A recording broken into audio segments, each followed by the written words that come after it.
Ooh.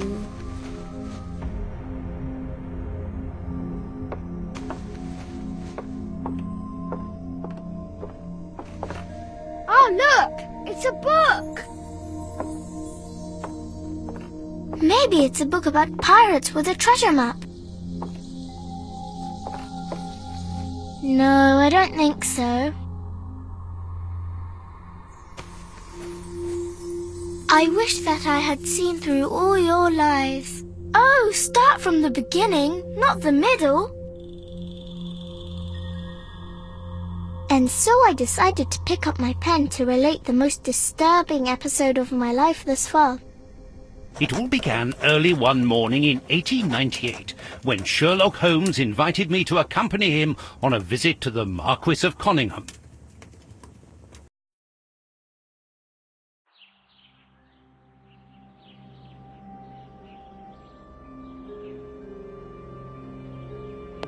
Watson, my dear fellow, we can now go and inform the Marquis that we have found the Samoan necklace, and very much faster than Inspector Baines, too, which pleases me.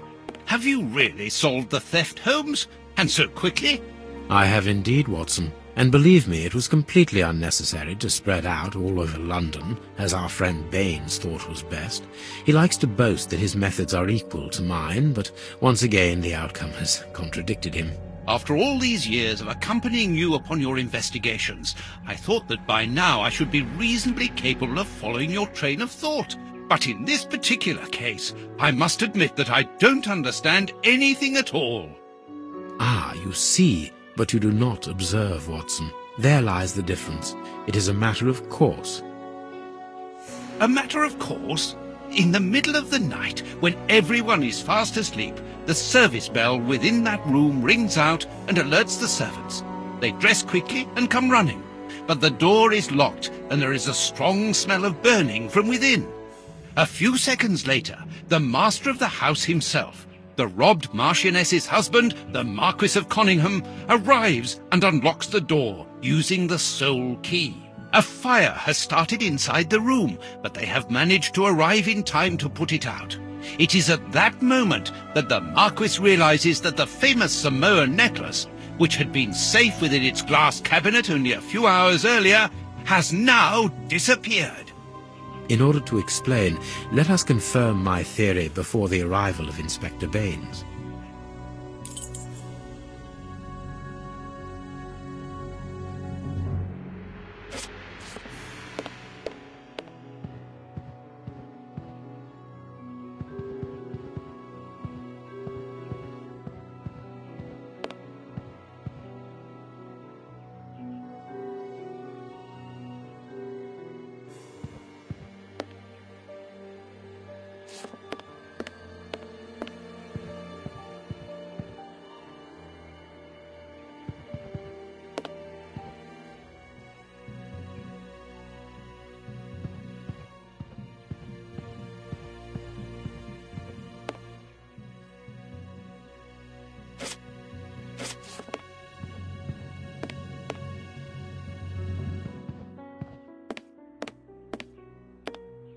This window was cut with a diamond, a clean, discreet piece of work.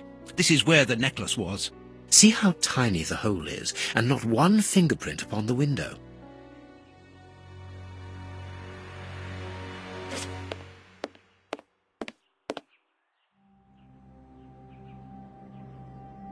All the windows are locked. They've not been forced. A mark, undoubtedly made by a diamond. Someone tried to cut the glass, but he was interrupted. Therefore, the thief tried to escape through the window, but he was interrupted.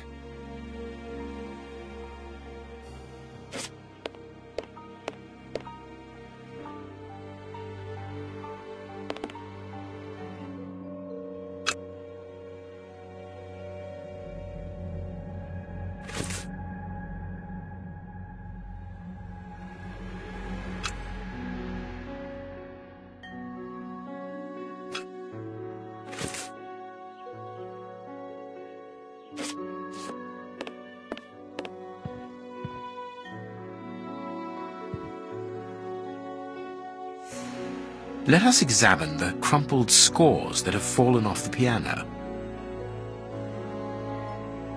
These sooty prints were left by a tiny hand. I don't understand why these music scores are covered with soot.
Candle. It must have fallen from the chandelier.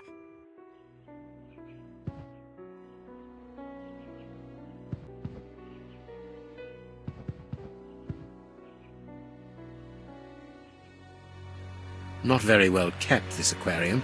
I can see a dead fish floating on the surface.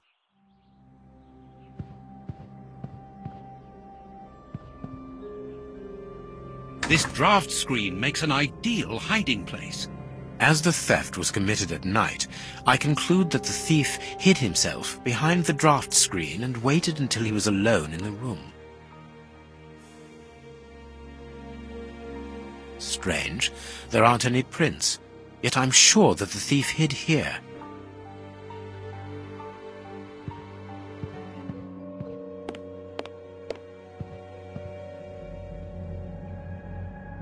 Heading towards his chosen escape route, probably the window, the thief knocked over the stool, which then caught fire.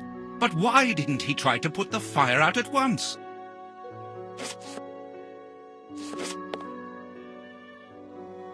Strange. There are some objects here that have been knocked over.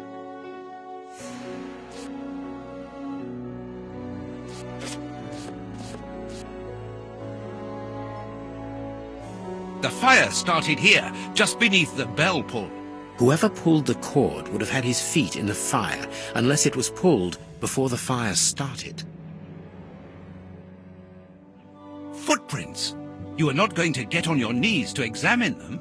There is no need. It is soot. The servants must have trodden in it while they were putting out the fire.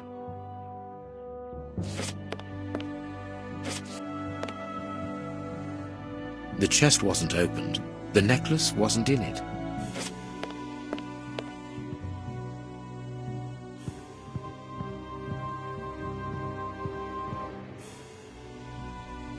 These documents are not very interesting, even though they're addressed to the Minister of Maritime Affairs. The Marquis himself.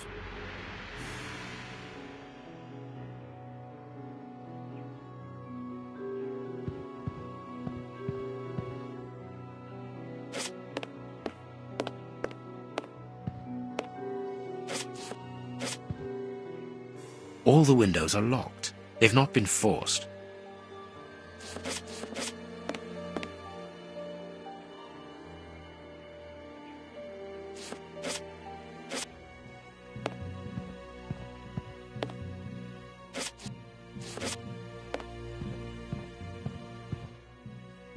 When the servants arrived at the door, having been alerted by the bell, they saw evidence of the theft and the fire, but they didn't see the thief.